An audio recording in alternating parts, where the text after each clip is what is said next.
Hello, and welcome to Life with Libby Joy. I am Libby Joy, and we are going to enjoy this journey of life together.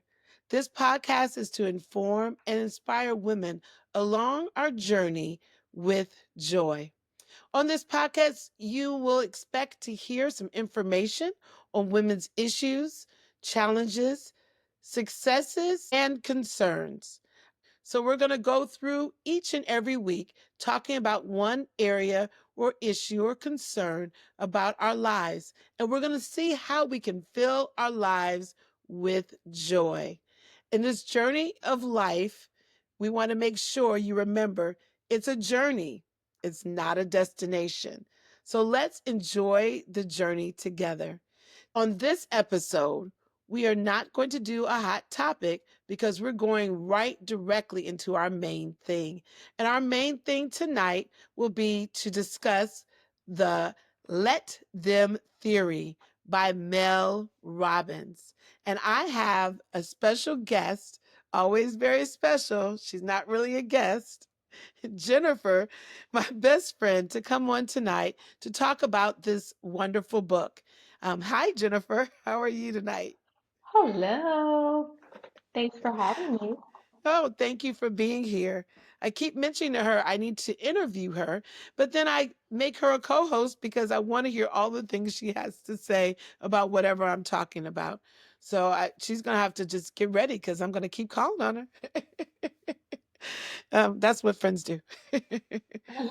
So let's get right into this. This book, The Let Them Theory, has actually become a huge phenomena to the point where people are actually putting tattoos on their bodies that says let them. There's shirts, I was trying to get the shirt that says let them and explains all of the different pieces of the theory on the shirt in very quick, simple, cute phrases. And so this has been something people have been talking about. So when I heard someone mention the let them theory, I said, I need to read that book. And then I mentioned it to Jennifer. She said, oh, yeah, I've read that book. And I said, oh, well, now I have to read the book. And last time we came together, we were talking about friendship. And we also discussed Mel Robbins' book. And this time I wanted to really go more in depth with the whole book because it's so precious. When I first read this book, I was actually on a plane and I told my husband after that was such a great book. I need to actually, dissect this in a podcast, have conversation about it. And he said, well, why don't you just ask Mel Robbins to come on your podcast? And I said, yeah, I don't think I'm there yet. But if she decides to listen to this podcast, I would love to invite you on because I would be excited to hear more about the let them theory from you. So if you would like to come on, please inbox me at my email, lifewithlibbyjoy@gmail.com. I would love to hear from you. I would be excited to be with you. I think I would be fangirling. I'm not really a fangirl, but I do appreciate how this book has truly changed my life. And literally, just like that, your life can change when you read a great book that encourages your heart. Just a shout out to books. Books are great. So let's just talk about this. Jennifer, give me your feedback of what you first thought when you actually read this book. So I'll be honest, I read the book out of frustration. I can remember my Okay. hairdresser actually went to go get my hair done, and my hairdresser asked me how was my week, and there had been somebody that had sent me an email, and if you work in corporate America, you know that emails can have tones, and the tone of the email really kind of depends on your mood. Mm, So this person sent an email. And I read it based on how I was feeling. And essentially, the person was saying that they needed to be added to something that they weren't a part of, but their team didn't make them a part of it. So I can tell you, I read it. I instantly got upset because I didn't like the tone that was used. And I was actually talking about just kind of my frustration and how I felt. My hairdresser said, you need to read Let Them. So I said, okay, I'm mm, going to start reading the book. I started reading the book and then I went back a couple of days later and read the email and realized that all of the tone and things that I interpreted in the email wasn't directed to me because the email wasn't even directed to me. I was a copy on the email. But just because of how I was feeling, I took it so personally. So the book Mm. really helped me to depersonalize some things and really embrace the concept of letting people do what they do and me deciding how I respond because I can't control what they do, but I get to control how I respond. So I try to live that way anyway, but it was just a really good reminder of you don't control other people. Make sure that you do what you need to do and show up the way that you want to show up, regardless of what other people do. So it's been a game changer for me, and it's been a very good reminder of just how I want to show up and what I want to do in life. Yeah, I think that's also for me. We mentioned in a couple episodes before, I'm a very sensitive person. And my emotions are connected to me. And so when you give me your energy, I immediately respond thinking you're giving me your energy because of something either I've done or you're upset with me. And I can spiral in my emotions and it could mean nothing. And so even just the other day, that happened to me. I thought somebody was upset with me and it come to find out they were not. They were having a bad day with something else. And so I had interpreted their emotions and I had come up with a whole spiral of nothingness. And I said, this can't be the way you live. And this book, when she was talking about what she was doing and why she wanted to do it, and she was getting all in her emotions, and I loved the stories she was telling, especially about her children and her family. And that really made it so personal for me. It really did help me to see that I cannot control anything anybody else is thinking or feeling.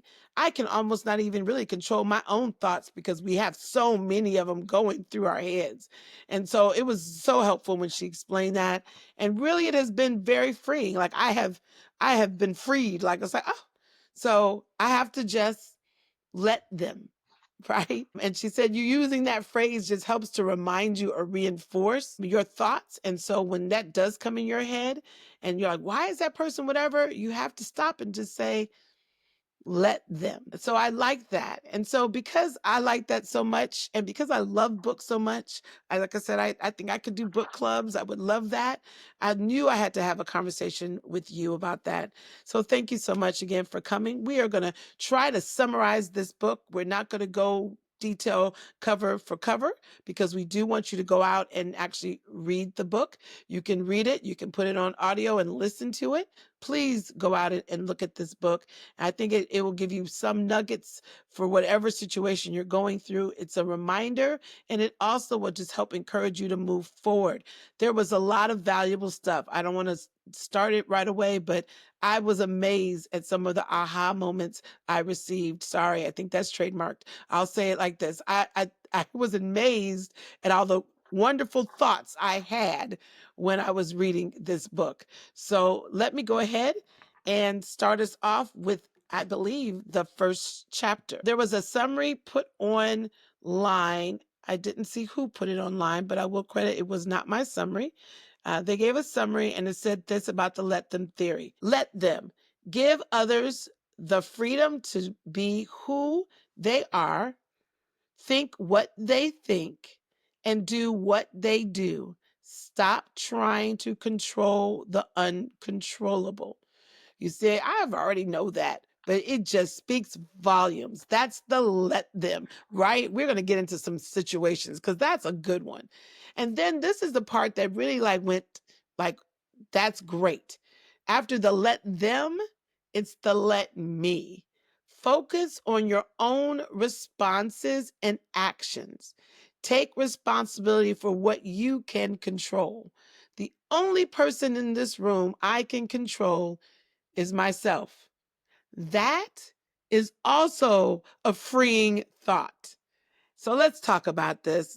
I want to start with the first chapter. There's 20 chapters in this book, so we're not going to get to go through all the chapters. We're going to just touch on things that we like jumped out at, like, "Ooh, I like that," or this was a challenge, or this was a conversation, and we're going to spend just about maybe 15 minutes in conversation because we don't want to be here all day because we could be here all day with this book. It is such a great book. And, we're not going to do part 1, 2, 3, 4, and 10 of this. We could, but maybe we'll just have a book club. So if you're interested in doing a book club about the let them theory, again, email me at lifewithlibbyjoy at gmail.com. I'm serious. Or you can put it in the comments or whatever you're listening to this podcast or viewing this podcast. Put it in the comments that you're interested in a book club, and we will find a virtual way to do it, because I think that would be great to have a great, honest, real conversation with some real women discussing about this book and the impact it had on their lives. So let's talk about it. And then we can also share it with our new friend Mel, which is what she calls herself, which I love. Okay, first one, stop wasting your life on things you can't control. Talk about it, Jennifer. What was the first thing that hit you when you heard that? So I am at a place in life that I have adult children. And even though they are my children, as adults, I can no longer control them. It is no Ooh, longer say my it. responsibility. Yes. So I have opinions about what they do, but it has really allowed me to embrace the fact that I don't have to worry about that. You're going to make decisions. I'm not always going to agree, and it's okay. I can actually let you make the decision. You will suffer the consequence, and I'm going to say, I've done my job because my job was to parent. And I parented when they were younger. I poured into them. I did all the things that I could for them. But as adults, it's now my job to step back and say, let them. It may be a mistake. It may not be the best choice. It may not be the best decision, but I can't control what you do. And I think often as parents of adult children, we say, the bridge is out, the bridge is out. No, I don't want you to go that way because I realize, like, I've done this, I've done that, and I don't want you to experience the hard thing in life. Some things people have to experience the hard thing in life. And no matter how much we want to keep our kids from the hard thing in life, sometimes it's the way that they develop. And I can remember vividly Wow. saying the dumbest thing I've ever said in my life when I was kind of going through my own individuation stage and trying to find who I am. I'm the youngest of 5 siblings. So everybody was always telling me what to do. My siblings, my parents, everybody had an opinion. So at some point I said, I don't want any of you telling me what to do. I just want to bump my head for myself.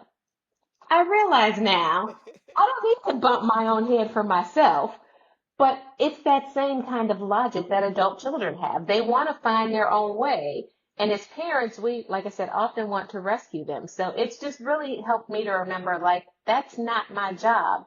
It was my job to parent. And now that they're making their own decisions, it's my job to hope and pray that they're making the right decision, to support them as much as possible, but also to let them and let me have peace. And you had summarized that was one of the main things, the concept of having adult, I can always say adult-ish children. A few of your kids are a little older than mine, but still, they're at a place where you think, and which I understand why we think that. Now, like you said, you think about your parents, they were right. But we have experiences that we've learned from, and we're thinking, let me help you not have the same, like you said, bumps. And yet, that is actually why we are who we are today, because we experienced those bumps. But it is so hard when you're like, it's almost like you see the writing on the wall. You can share your opinion. We'll talk about that's the whole me thing. You can share your opinion. And they even talk about influencing, like how you can influence your thoughts. But being honest, you have to just let them. They're Mm-hmm. going to do what they want to do. And you guide, you direct, you encourage. But at this stage, adulthood, let them. And I'm sure my mother is probably agreeing even with her adult children. Like I think at every stage, Mm-hmm. you have a different opinion or thought, but you do have to take back that or release that. And actually, I think that is very freeing, like you said, for yourself. It gives Mm-hmm. you a peace of mind that you have done all that you're supposed to do. And now it's time for you to let them, and then picking up that responsibility. So, Hmm. adult children was one. Now, other things you can't control. For me, it was people's opinions of me. That was what I released from this. That I cannot control people not liking me or wanting to be my friend. Okay, stop. I know I'm like woo woo woo, yay yay yay, but I really do think I'm a nice person. I try to be a nice person. I try to be the kind and considerate and compassionate personality. I try not to be the gossip. I try not to be all of the things that people don't like, and I care about people. I truly, deeply care about people. Specifically, women is what I'm talking about. I do care about them. And so when people are mean to me or show me that they don't care for me or basically blatantly almost say it to my face, I always want to know what I can do to change. And I loved how she went through that whole concept that she had with her friends and how she felt. I could be later in the book because it was probably like chapter 10 or 12, but I liked how she went back to that whole concept of let them. Like people have their own opinions of what they like and don't like in people. And it's okay. And it has nothing really to do with you. It's what fits well with them. Like some people Hmm. like a certain type of shoe. Some people like the other type of shoe. You know, you ask people what type of shoe they like, they'll give you different responses. And it's okay because that's what fits them. And the same way is when people don't want to be in a relationship with you for whatever reason, you have to remind yourself to let them. I didn't go into deeper relationships of like when I was dating and all that stuff, but when I thought about it, it does make a lot of sense. If you could just say that even in your romantic relationships to people, and I'm married, so even in that relationship, there's some things I have to just let them, right? Let them. And that's true because I can't control someone else's opinions or feelings or thoughts about me. I can only control mine. And I can still like you and be kind to you, even when you're not kind to me. And that threw somebody for a loop the other day when I mentioned that when someone's not nice to me, my response is not usually to be mean to them. I actually get nicer. And that's my Christian walk. It is my, not turning the other cheek per se, but it is my expression of God's love, because whether you're nice to me or not, I still love you because you're God's child. I don't have to be near you. I don't have to be around you. I don't have to be your bestie. I don't have to be in your conversations, but I can still be kind and polite to you. That's the least I can do because you are a person. But I'm gonna let you, and then I'm gonna let me. So, okay, there's so many more. Come with Absolutely. it. I Yeah. completely agree. I think we get to decide how we show up, regardless Mm. of how other people show up. I think sometimes, I won't speak for you. I am very good at matching energy. So I have to really pull myself back Let me get because you that my shirt. natural inclination, Let me get you that shirt. I match if you energy. could, Let me get you the shirt. my friend has a prioritize your spiritual health shirt. So sometimes I have Yes. to You have remind to. myself, you know what? You got some spiritual health there. But just my natural inclination is I can send that right back to you. So Yeah. I have to be very mindful of just because you act a certain way doesn't give me permission to show up in that same way. Because Yeah. if it's out of character for me, I don't want to match your character. I want to be who I am authentically. So I appreciate the authenticness of the book and how it really highlights being your authentic self and Yes. learning to embrace that, regardless of what other people do. You get to walk your own life out. And if you don't advocate for yourself and really get an anchor on who you are, Hmm. every wind will actually blow you. So you have to really be strong in who you are and really being able to show up as you are and not allowing everybody and everything to influence you, because each of us is unique for a reason.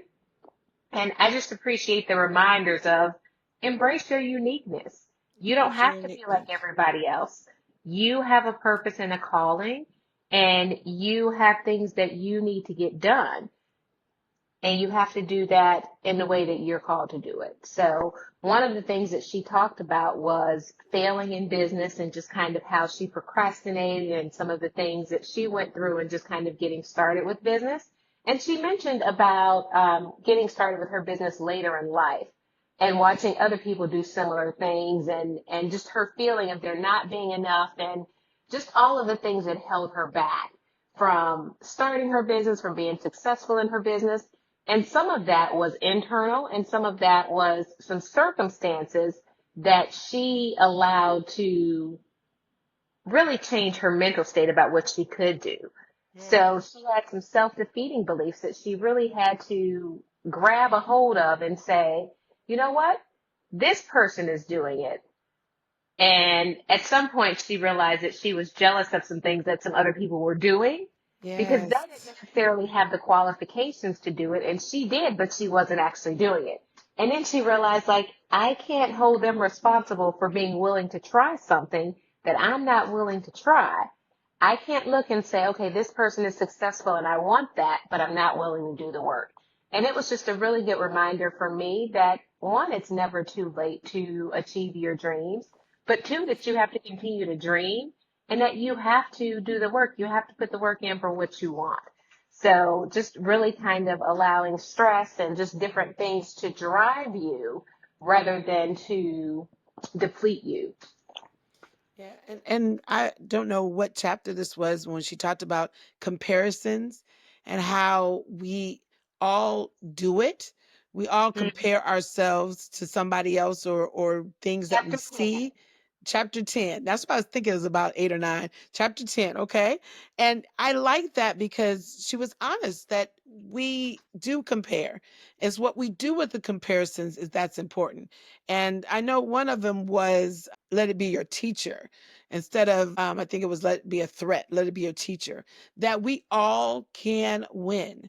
And one of the things I will say I appreciate, and I will give a shout out to my friend. I don't usually call names out, but I am going to shout her out today. My friend Joyce. One of the things that she did, she does a very successful morning show on Wednesdays on Facebook Live, and she does it every week. She's very good at it. But one of the things she did for me is when she found out I was doing this podcast, she sent me reminders that while there are lots of people doing podcasts, that doesn't mean there's not space for me. She encouraged me to keep moving and keep going, and that I don't have to compete with anybody. There is space and room at the table for me. And I love that about her. I love when people do that. They encourage you out of nowhere. I've had some great encouragements just in the beginning of this journey. But guess what? I am not competing with anyone. No one can be Libby Joy, although there are some Libby's out there, which is great, but no one can be me. I can be my own self and I'll have my own perspective, my own opinion, and that's okay that there are other people doing the same thing. So I I really want to just say that that was important. That let the comparison be your teacher. So I like what you're doing over there. Ooh, that's good. You all have that many followers. What did you do? I'm gonna let that teach me how I can do my craft better versus me upset that you have all those followers out there. And then I can encourage somebody to continue along the way. Someone asked me the other day, I really need to try podcasting. What are you doing? And I would say, well, I'll just let you know it's not as easy as I thought it was going to be. Actually, I never thought it was going to be easy. I never thought it was going to be easy, but they make it look so easy. You know, they say they make it look easy on TV. They make it look easy, but there's some challenges. And I wanted the person to know, but you're going to do this. You're going to do this great. Here's some suggestions. Here's what I read. I took a few classes. Here's what I learned. If you want me to help you, I'll help you. Why? Because we all can win. And I love that. It's not that I want to be a billionaire. Great. But that doesn't mean that you can't be a billionaire too. We all could be billionaires. What is the problem or why do we think that because you win, I fail? When I win, you win. That's the Mm. collective concept of winning. And I got so excited about that because that's where sisterhood and that's where womanhood is really at its core, to know that we are not competing with each other. And I know sometimes people say, well, maybe we're competing for men or we're competing for, we're not competing, because what is for you, and what's for me is for me. Let's not set it up that we have to compete with each other. Someone has to fail, someone has to win. We're all going to win. That's what I want us to do in our life. We're all going to win. We're all going to enjoy this life that we're given. I know I sound like I was a little Absolutely. preachy. Sorry, that was my little preachy moment, but it's true. We all are going to win, and we all can win, and we all should help each other win. And so that Mhm. was, I got that from her book, and it just encouraged me. And I wrote it down. I said, okay, I can look at what you're doing, but I'm not going to compete with you. I'm going to take notes and I'm going to do my craft better. So that was a great one. So another one you had? No, I was just going to say that's the benefit of really the age that we live in with all the technology we have. You Hmm. don't have to start with training wheels. There are so many things that people have already done that you can take and learn from that it really is advantageous to say, okay, people have already done this. That means it can be done. That means that there's a strategy. That means that there may Hmm. be a system. That means that I don't have to do it the hard way. That Yeah. means that I can ask questions. I can say, okay, Libby's already done a podcast. So if I decide I want to do a podcast, guess who I can ask? I can ask Libby. I don't Hmm. have to just start from the bottom and figure out, okay, let me figure out how to get this out of the mud. There are people that I can actually go to. So the other thing that stuck out for me was let I people heard you show say you. you were going to start a podcast. Okay, we'll go back. I said if, I did not say that I Okay, was. I said okay, if. okay. I just want to put it out there. That's what I thought I heard. Okay, all right. Keep going. Keep going. But let people show you who they are. I think Yes. so often, I can only speak for myself. I think that most of the people around me are similar to me. And if Mm, I wouldn't do something to somebody, in my heart of hearts, I feel like nobody would do that. mm, And I realize because I'm surrounded by people who are similar to me, just because I wouldn't do it doesn't mean that they won't. And mm, sometimes people will show you that they will do things that may be hurtful or harmful. And when they do those things, you have to take note. You can forgive. You can say, okay, you know what? I forgive that.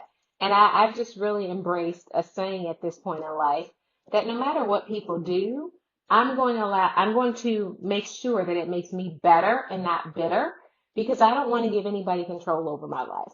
So at this point in life, people have done things that I don't like. People have done things that don't make me happy. People have acted in ways that have been uncharacteristic. And as much as I didn't want them to do those things, the honest truth is I had no control over it. What I had control over was my response. yes. And my response is I've got to make sure, again, that I get better from this, that I use it to improve my life and not get bitter because I'm not in control of anybody but me. So I like that concept of, hey, how often do people, particularly women, when you talk about abusive relationships, I know you're an advocate for domestic Yeah. violence. Quite often, women will make excuses for behavior.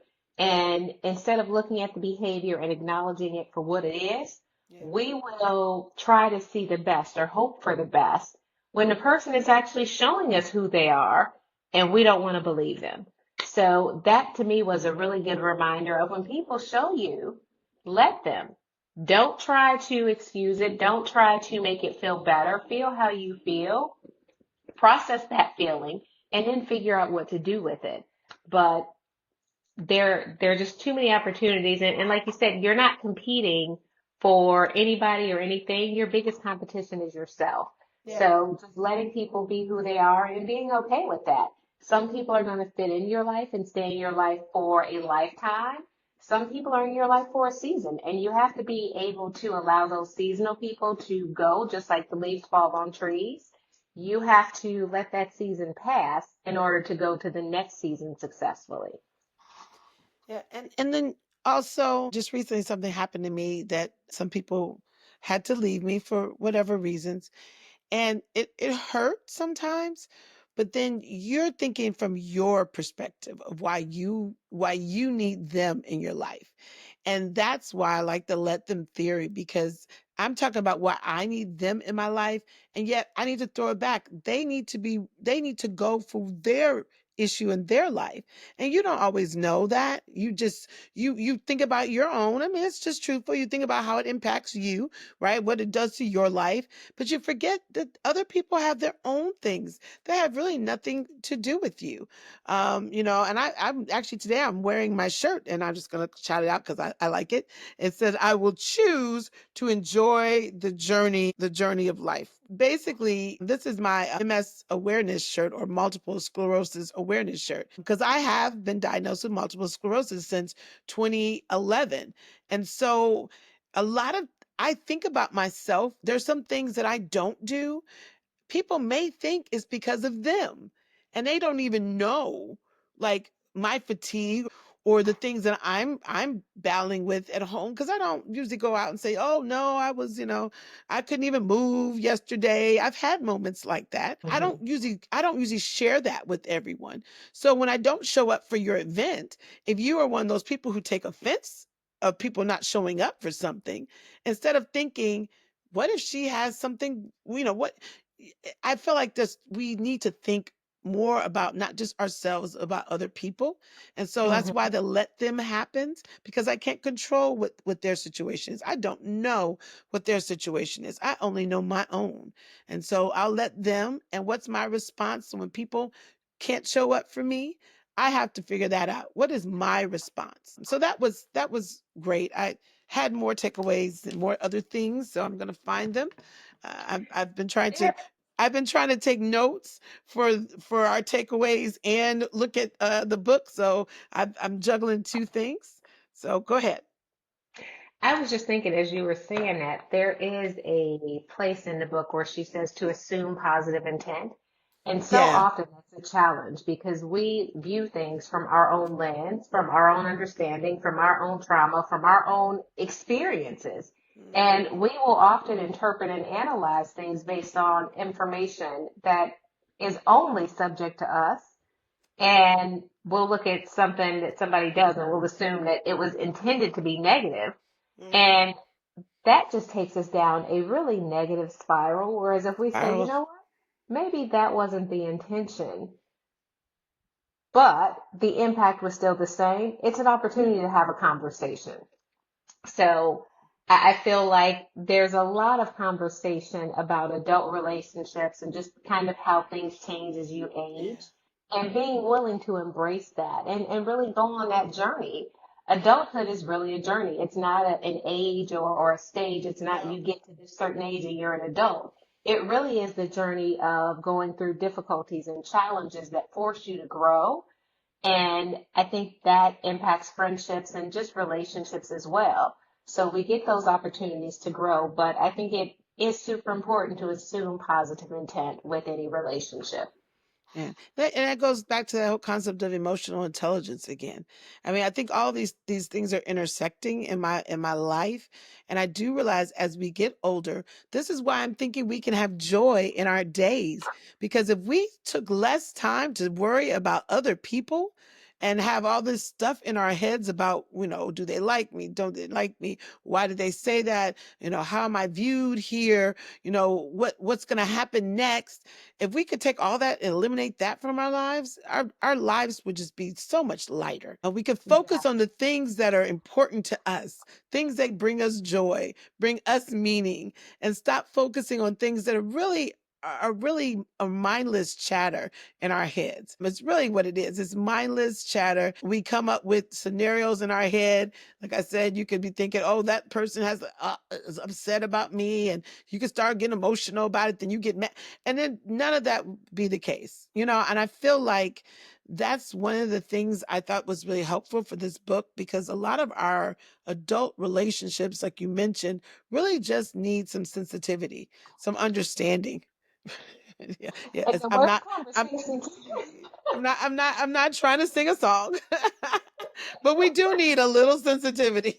but Not honestly, trying the to. worst Yeah. conversations that we have are the one-sided conversations that we have in our head Yeah. about what happened that we've not asked anybody about, that we have made all of these assumptions about why they looked at you the way that they looked at you. And I have a very expressive face. So my sister says, your face says things all the time. Quite Mine too. often, what my face says has nothing to do with anybody else. I had somebody tell me the other day, you look like you wanted to punch me in the face. That wasn't what I was thinking.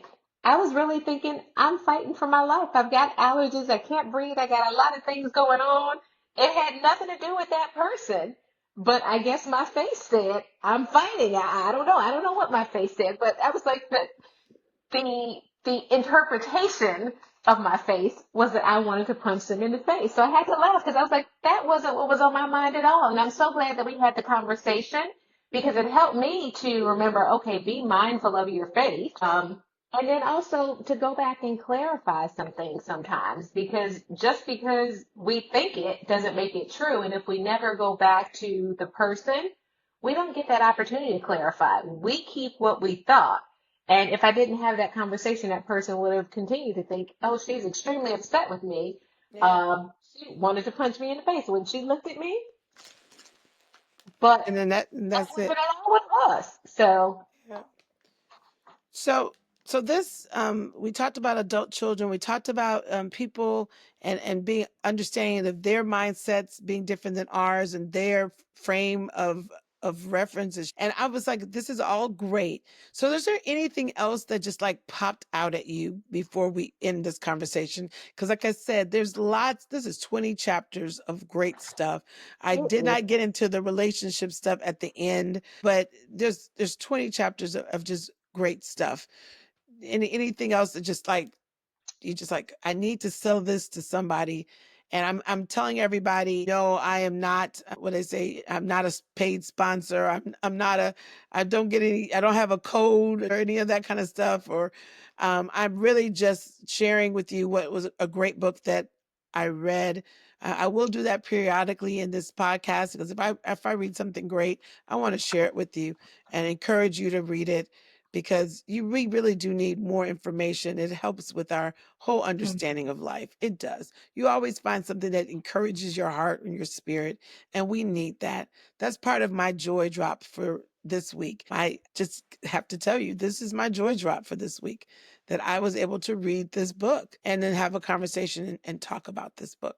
So that was my joy drop for the week. Anything else? Any thoughts? The One let last thought. them and let me. I like the let me too.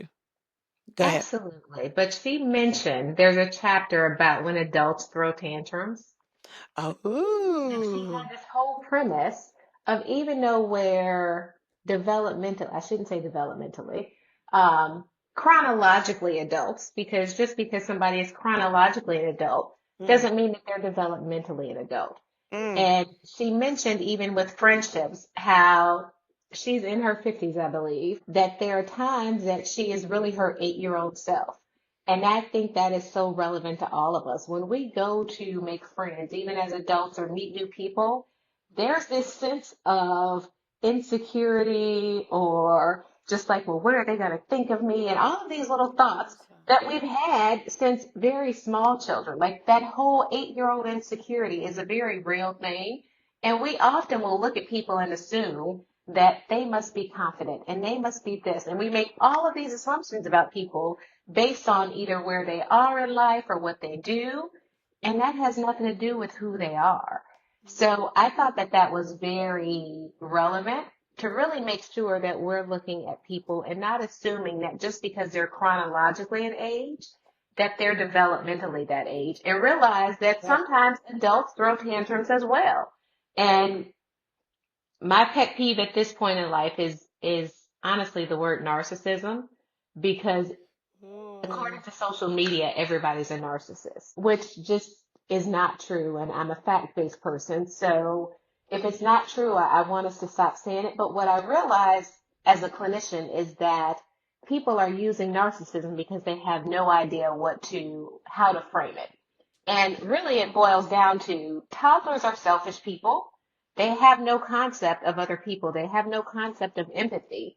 So you have an adult who's behaving like a toddler, and we've decided that we're going to call it a name. But essentially, it is that person throwing a tantrum because they're not getting what they want, either from you or from somebody else. So they behave like a toddler, and we can all do that. So I think it's just so important to really kind of look at relationships and stop assuming that because people are a certain age, that developmentally they're that same age. Look at their behavior. Behavior tells you so much about people and how to interact with them. And when you have adults who behave like toddlers, you treat them like a toddler. Let them. Absolutely, you let them. You don't engage. So in the Yeah. same way that sometimes you have to let the toddler completely fall out on the floor and scream and holler and throw a fit, it's okay to walk away. It's okay to say, okay, if that's what you like to do, you do it that way. I choose not to engage. I don't have to name your behavior. I don't have to try to diagnose it. I don't have to try to figure it out.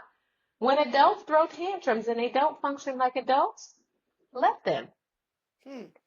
and let you figure out something else to do.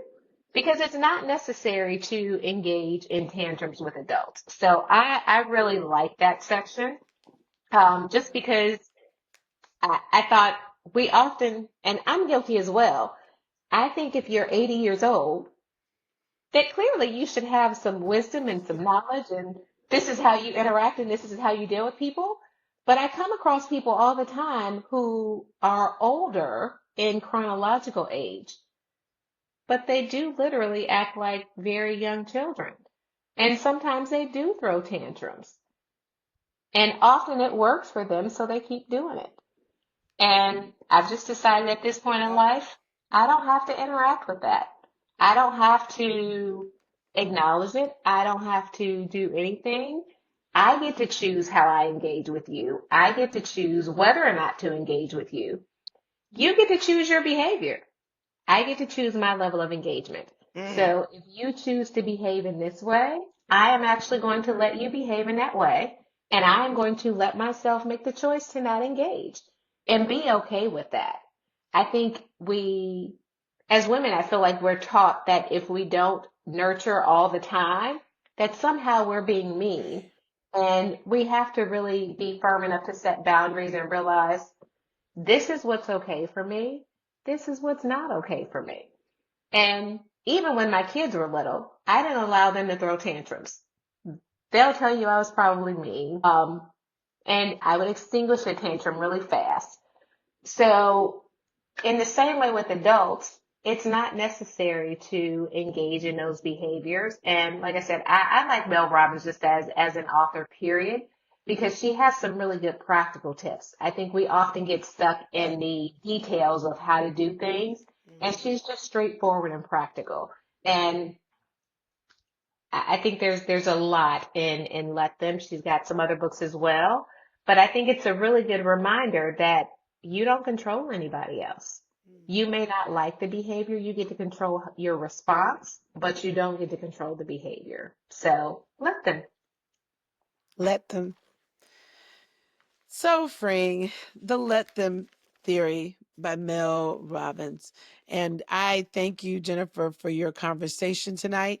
I have so many other things I want to talk about, but again, we can't talk about this whole book. If you'd like to email me and or have more conversation, you can put it on the comment lines or email me at lifewithlibbyjoy@gmail.com, and then I'll respond back to you and we can have conversation, or maybe we want to have a whole lovely book chat about this. That would be really great as well. I would love that. So I have lots of takeaways, but I have some basic takeaways here. Comparisons are real, but we can use comparisons instead of threatening us to be our teachers. um, Embrace your uniqueness. You are uniquely designed to be who you are, so embrace it. Assume the positive intent in people's actions. Don't always assume that they're being negative or they're trying to say mean things, but assume their positive intent. You just mentioned about adults throwing tantrums, but my takeaway from that is let them. People are at different stages, even in their chronological age, but also in their emotional age or their Mhm. emotional intelligence. So when people are acting the way they choose to act, we let them. And then we have to make sure we use let them with the whole let me. And I think that's where I really fell in love with this book. Not that I'm just letting you be you, but I'm going to let me be who I need to be. I'm responsible for my responses and my actions. And so if I need to leave a room because you are throwing your adult tantrum, let me. I'll let you throw your tantrum. I'll let me go out the room because that is how that works. We're only responsible for our own actions and responses. So all of these things are great. Please make sure you reach out and look at her book. And if you don't want to do the hard copy, you can also do the Audible books. They're also available. I know sometimes you can go to your local library and rent things. There's all kind of ways you can find information. I think I saw free PDFs for some things. So please make sure you go out and look for this resource. Again, I always usually do a disclaimer with things like this. And I have a person who knows very well about this. But if you are dealing with some emotional struggles, dealing with how people are attached to you, or you are trying to help someone that doesn't seem like they want help and you're more enabling than you are helping, she mentions that in her book, please reach out to a professional, a licensed professional, a mental health counselor, to get some information, to get some support, to talk to them, to get more information. It's great to read a book, but sometimes you really do need to talk to somebody who can guide you along this journey. Please reach out and do those things. So that is our episode for tonight. I believe this is our sixth episode. Yay! We're moving on up of Life with Libby Joy. I am Libby Joy, and I'm excited to do this journey of life with you. Remind yourself that this is a journey. It's not your destination, but it's how you live along the way. And I didn't say anything about your joy drops today, but I told you that this was one of my joy drops. So I was excited to have that today. Tune in next week at 8 p.m. Eastern Standard Time for another episode of Life with Libby Joy. We're moving into the season of May, which is usually when we celebrate our mothers. So I'm going to talk to some very exciting women who are doing some great things, and they're going to share their journey of motherhood and entrepreneurship and all the different things that can come about in this journey called life. Have a wonderful night. Enjoy your journey. Before we end, though, I am going to encourage all of your viewers to like and to subscribe, as well as to share your podcast, because Yay! we want to get Mel on. So tag Mel in the podcast. We are going to reach out to Mel Robbins because we would Wow. love to have Libby Joy and interview Mel Robbins. We want to Aw. actually have a conversation. So we are going to send out messages, and that way she knows that, hey, Life with Libby Joy has actually been talking about the book, and she won't be surprised when she gets an email from Libby Joy. So hopefully we can get Mel Robbins on to the Life with Libby Joy podcast. Woo! Now that's what friendship is all about. Thank you. Thank you, Jennifer. And again, enjoy the journey. Get a great friend. Have a great day.